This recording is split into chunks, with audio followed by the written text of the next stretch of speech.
जय बाबा स्वामी, जय आत्मेश्वर। हिमालय का समर्पण योग भाग 1 का आज 23वां दिवस है और हम हैं पृष्ठ क्रमांक 169 पर। गुरुदेव कहते हैं, तुम्हारी इसी इच्छा के कारण ही तुम मुझ तक पहुँचे हो और तुम्हारी इसी इच्छा के कारण ही मैं अपनी साधना से प्राप्त शक्तियाँ तुम्हें सौंपना चाहता हूँ, ताकि जब लाखों लोगों तक तुम पहुँचो तो तुम्हारे माध्यम से वे शक्तियाँ अनेक लोगों तक पहुँचे। जिस प्रकार प्रत्येक माली अपने पौधे का विकास चाहता है, ठीक वैसे ही प्रत्येक तपस्वी, प्रत्येक मुनि यही चाहता है कि उसे प्राप्त हुई शक्तियाँ मनुष्य मात्र तक पहुँच जाए, क्योंकि वह मनुष्य से नहीं सारी मानव जाति से जुड़ा हुआ है। इसीलिए गुरु सदैव विशाल दायरे में रहकर सदैव मानव जाति के उत्थान के लिए प्रयत्न करते रहते हैं, या जो मानव जाति के उत्थान के लिए प्रयत्न करते हैं उन्हें ही वह सुनहरा अवसर मिल पाता है। यह अवसर सामान्य मनुष्य को नहीं मिलता है। तुम्हें यह अवसर मिला है और तुम्हारे माध्यम से मुझे यह अवसर मिल रहा है। तुम्हारी दूसरों को देने की शुद्ध इच्छा ने ही तुम्हारी पात्रता बढ़ा दी है। आध्यात्मिक क्षेत्र में शारीरिक प्रयत्न का कोई स्थान नहीं होता है। सब कुछ मनुष्य की पात्रता पर ही निर्भर करता है। मनुष्य अपने हृदय को जितना अधिक विशाल रखेगा, जितने बड़े दायरे में सोचेगा, उस मनुष्य को ठीक उतना ही बड़ा अवसर जीवन में प्राप्त होगा। इसीलिए सदैव हमें हमारी सोच पवित्र व शुद्ध रखनी चाहिए। हमारा चित्त भी उतना ही विकसित होता है। गुरु तत्व परमात्मा की शक्ति होती है और इस गुरु तत्व में जो आत्मा अपने शरीर को समाहित कर देती है, उस आत्मा के शरीर को हम गुरु कहते हैं। गुरु कोई शरीर नहीं है। गुरु गुरु शक्ति का माध्यम है। गुरु से शक्ति प्राप्त करने का आसान मार्ग ही गुरु को समर्पण होता है, क्योंकि जैसे ही हम समर्पण करते हैं, हमारा मैं का अहंकार टूट जाता है और हमारी ग्रहण करने की क्षमता बढ़ जाती है और हम गुरु को महसूस करने लगते हैं। गुरु महसूस करने की शक्ति है। हम जिन गुरु के साथ है, उन गुरु के सानिध्य को महसूस करो। हमारा साथ रहकर काम नहीं चलेगा, गुरु को महसूस करना होगा। महसूस करके गुरु के भीतर के गुरु तत्व को समझा जा सकता है, जाना जा सकता है। यह तभी हो सकता है जब आत्मा का आत्मा के साथ संबंध स्थापित हो जाए। ऐसा होने पर स्वयं अनुभूति का ज्ञान बाकी सब ज्ञान करा देता है। ऐसा ज्ञान कराता है जो ज्ञान भीतर होगा, ऐसा हम कभी सोच भी नहीं सकते हैं। मनुष्य सामान्यतः बाहर की जानकारी रखने का प्रयास करता है, लेकिन ये सब करने में उसका चित्त बाहर जाता है और चित्त बाहर जाता है तो कमजोर भी हो जाता है। भीतर जाकर भी बाहर के बारे में जाना जा सकता है, लेकिन यह जानना संवेदनाओं के माध्यम से ही होगा, क्योंकि भीतर जाकर बाहर के बारे में जानने का मार्ग यही है। सभी प्रकार की जानकारी मनुष्य को चित्त के द्वारा मिल सकती है। प्रत्येक शरीर के शक्ति स्थान पर मनुष्य को अलग अलग संवेदनाओं की अनुभूति होती है, लेकिन संवेदना को भी अनुभव करने के लिए शुद्धता व पवित्रता की आवश्यकता होती है। आध्यात्मिक साधना में शरीर का बड़ा महत्व होता है। कई लोग शरीर नाशवान होता है, इसके लिए शरीर को महत्व नहीं देते हैं, लेकिन यह ठीक नहीं है। वास्तव में शरीर ही है जिसके कारण तुम्हारे पास चित्त होता है और चित्त के कारण ही योग होता है। योग का अर्थ है जुड़ जाना। इस जुड़ जाने में चित्त की ही सारी भूमिका होती है। हम परमात्मा से इस चित्त के माध्यम से ही जुड़ते हैं और यह चित्त शरीर की ही देन है। चित्त आध्यात्मिक मार्ग का पथ प्रदर्शक है। जिस प्रकार से शरीर में 2 आंखें होती हैं, वैसे ही आत्मा की आंख चित्त है। अभी तक आध्यात्मिकता का मार्ग बड़ा संकरा है। एक गुरु अपने जीवन काल में एक ही शिष्य को अपनी साधना शक्ति से वृद्धिगत की गई संवेदनाएं हस्तांतरित कर सकते हैं, क्योंकि उस हस्तांतरण के बाद उन गुरु की मृत्यु ही हो जाती है। अभी तक यह हस्तांतरण शारीरिक स्तर पर ही हो रहा था, क्योंकि ऐसा ही काल चल रहा था। अब तुम्हारे कार्यकाल से नए युग की शुरुआत हो रही है।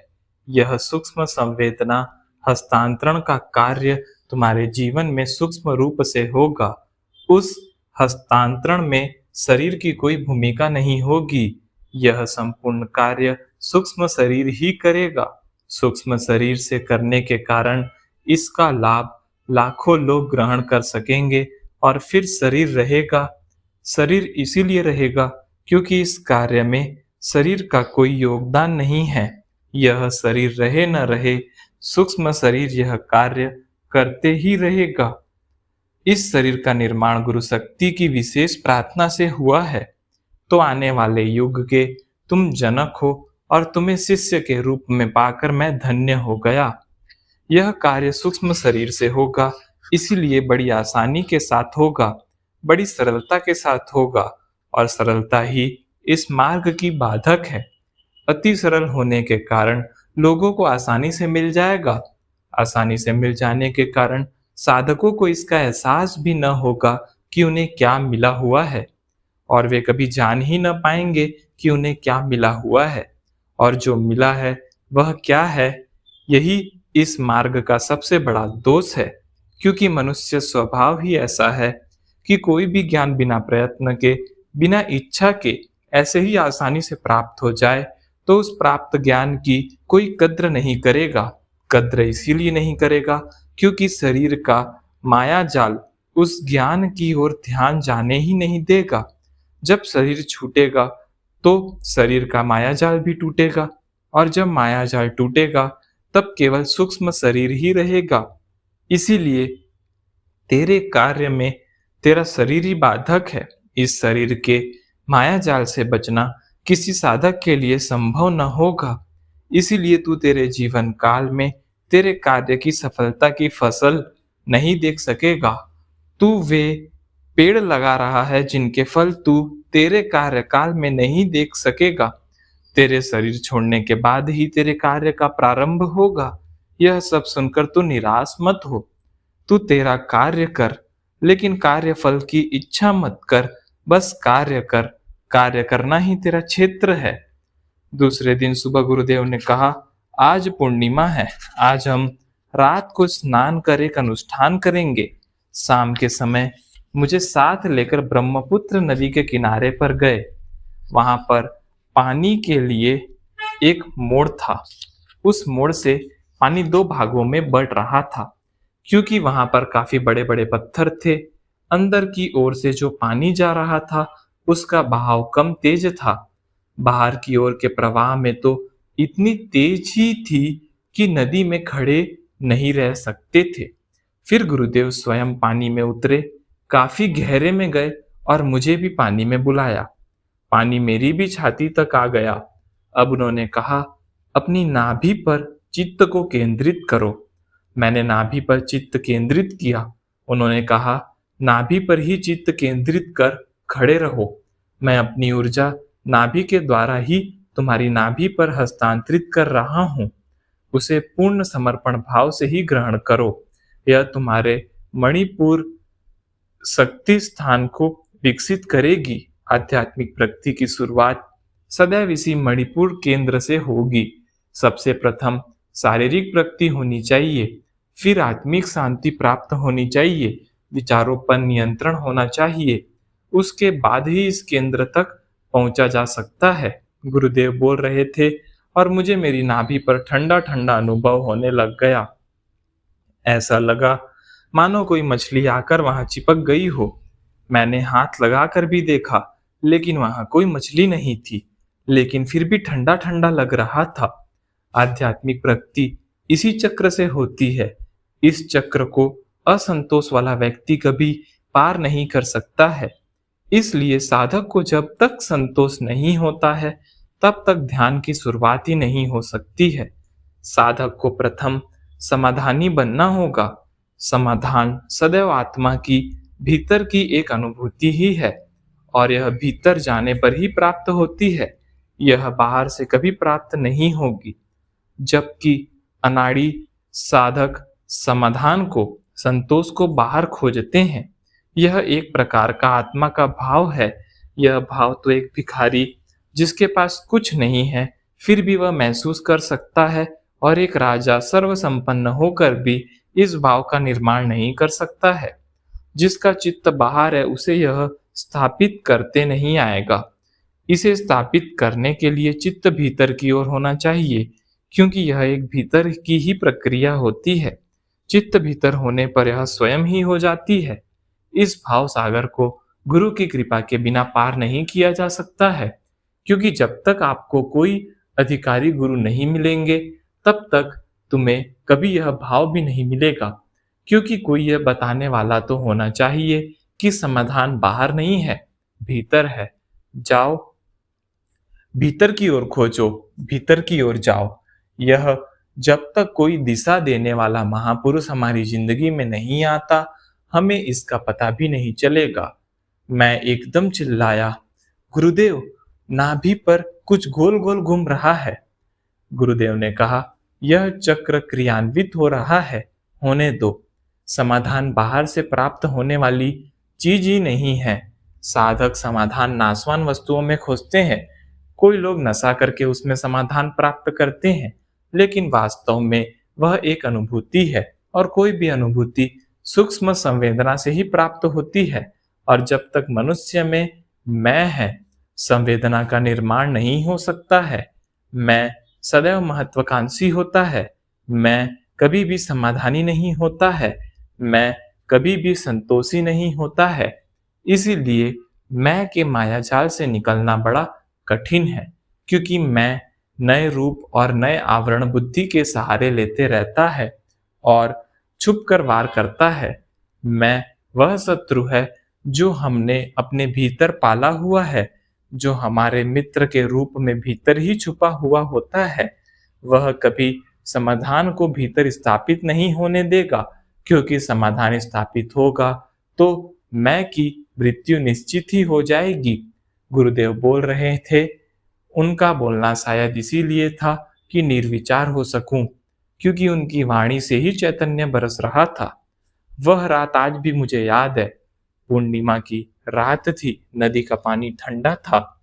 इतने गहरे पानी में खड़े रहने का यह मेरा प्रथम ही अनुभव था, लेकिन भय कहीं भी नहीं था। यह क्या प्रक्रिया हो रही थी, यह जिज्ञासा अवश्य थी। पूर्णिमा के चंद्रमा का प्रकाश सारे नदी के पानी पर पड़ रहा था। नदी का पानी चमक रहा था, मानो चांदी की नदी हो, ऐसा अनुभव हो रहा था। बीच बीच में मछलियां उत्तेजित होकर पानी के बाहर 6-6 फीट ऊंची छलांगे मार रही थी, मानो वे सब समाधानी हो गई थी और मेरे चारों ओर मछलियां ही मछलियां थी। कभी कभी वे मेरे शरीर को भी छूती थी तो गुदगुदी होती थी। मैं सोच रहा था, मछुआरे मछली पकड़ने के लिए मारे मारे फिरते हैं और तब भी मछलियां उन्हें नहीं मिलती।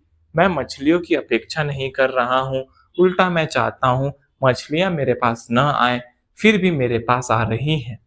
मानो गुरुदेव मुझे मछलियों के माध्यम से समाधान का पाठ पढ़ा रहे हैं।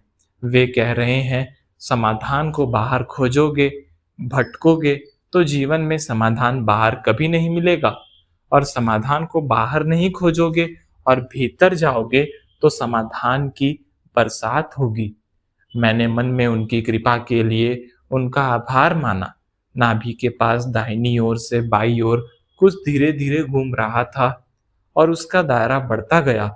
पहले एकदम सूक्ष्म संवेदना मात्र ही थी, लेकिन बाद में तो लगा कोई बड़ा चक्र ही मेरे पेट पर चल रहा है, और धीरे धीरे उसका दायरा इतना बढ़ गया कि मेरा सारा शरीर उसमें व्याप्त हो गया और उसका प्रभाव लगातार बढ़ रहा था।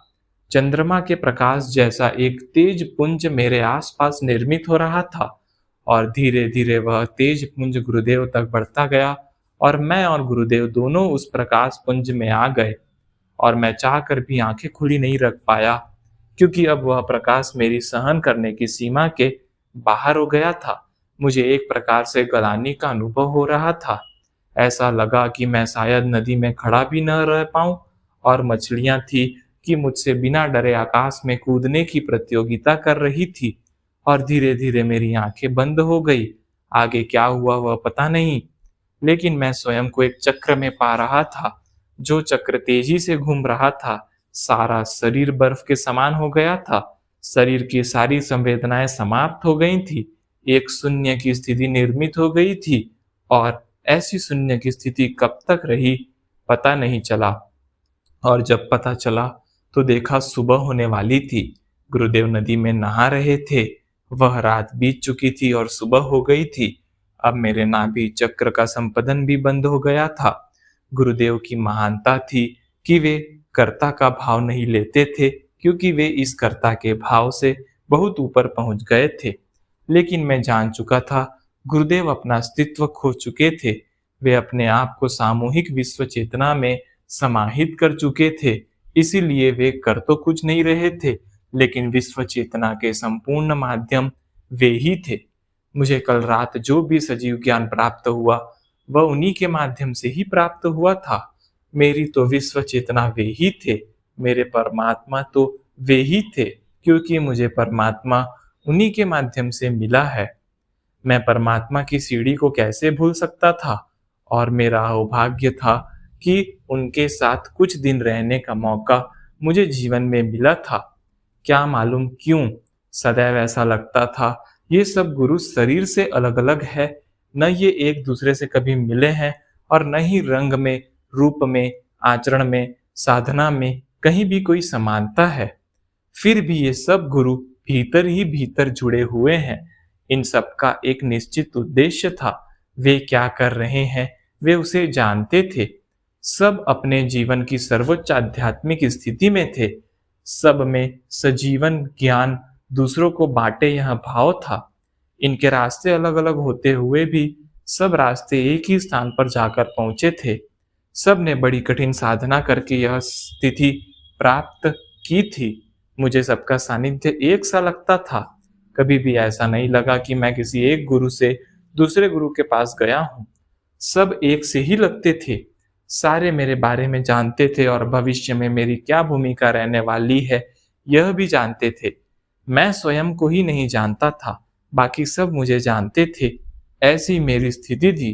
किसी अज्ञात मार्ग पर मैं चला जा रहा था, जिस मार्ग पर चलने वाले सभी पथिक जानते थे कि वे कहाँ जा रहे हैं।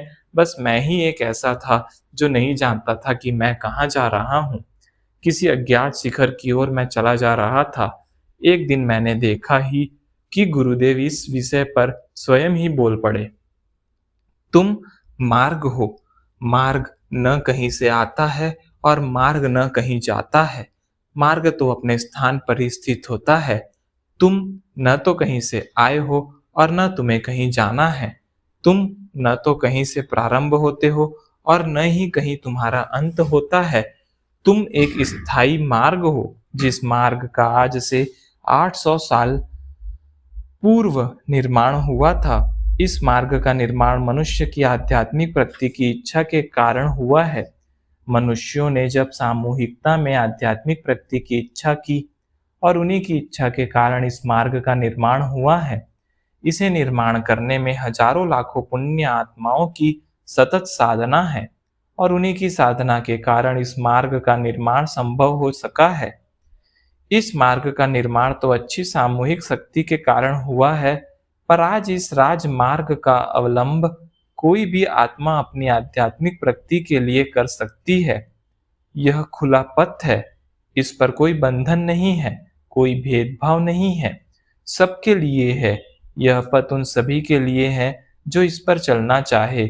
आध्यात्मिक प्रगति करने की बस आत्मा की इच्छा होनी चाहिए, क्योंकि इन्हीं इच्छाधारी आत्माओं के कारण ही इस मार्ग का निर्माण हुआ है। तुम्हारा जन्म लाखों आत्माओं की इच्छा के कारण हुआ है। आत्मिक प्रगति सदैव सामूहिकता में होती है। इस रहस्य को जिन आत्माओं ने जाना, उन्हीं आत्माओं ने सामूहिकता में प्रयास किया और उन्हीं आत्माओं के सामूहिक प्रयास के कारण ही तुम्हारा जन्म हुआ है।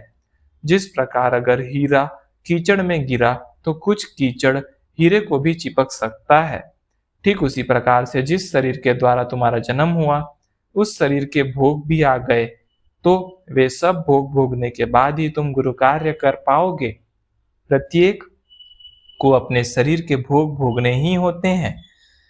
वे भोग भोगने के बाद ही आत्मा मुक्त होती है और बाद में गुरु कृपा में सशक्त होती है। अभी तुम शरीर के प्रभाव में हो, इसलिए मेरी सब बातें तुम्हारी समझ में नहीं आएंगी, लेकिन जब यह शरीर के प्रभाव वाला क्षेत्र पार कर लोगे, तभी आत्मा के क्षेत्र में पहुंचोगे। आत्मा का क्षेत्र ही शाश्वत क्षेत्र है, क्योंकि आत्मा में ही परमात्मा निवास करता है। शरीर नश्वर है, इसीलिए शरीर का क्षेत्र भी नाशवान है। बदलाव भी प्रकृति की देन है। कभी कोई शरीर एक समान नहीं होता है। प्रकृति का रहस्य प्रकृति के बदलाव में ही छुपा हुआ है। प्रकृति से जुड़ी हुई प्रत्येक चीज में बदलाव होता ही रहता है। मनुष्य का जन्म भी प्रकृति के एक निश्चित क्षेत्र के अधीन हुआ है, इसलिए वह समय समय पर बदलता रहता है। बदलना ही प्रकृति का स्वभाव है, इसलिए प्रकृति में बदलाव आते ही रहते हैं। तुम 800 साल पूर्व बने एक प्राचीन मार्ग हो, जिस मार्ग का उद्देश्य आत्म उन्नति करना है। जो आत्माएं आत्म उन्नति करना चाहती हैं, वे ही तुम्हें अपना सकती हैं। आत्म उन्नति की इच्छा करना प्रत्येक आत्मा का निजी क्षेत्र है। जब आत्मा यह चाहती है, वह कर सकती है। यह किया नहीं जा सकता है। जब वह आत्मा अपनी आत्म उन्नति की इच्छा करती है, आत्म उन्नति गुरु कृपा में हो जाती है। जिनके द्वारा आत्म उन्नति होती है, वे भी करते नहीं, बस उनके द्वारा हो जाती है, क्योंकि वे भी केवल माध्यम ही होते हैं। जय बाबा स्वामी, जय आत्मेश्वर।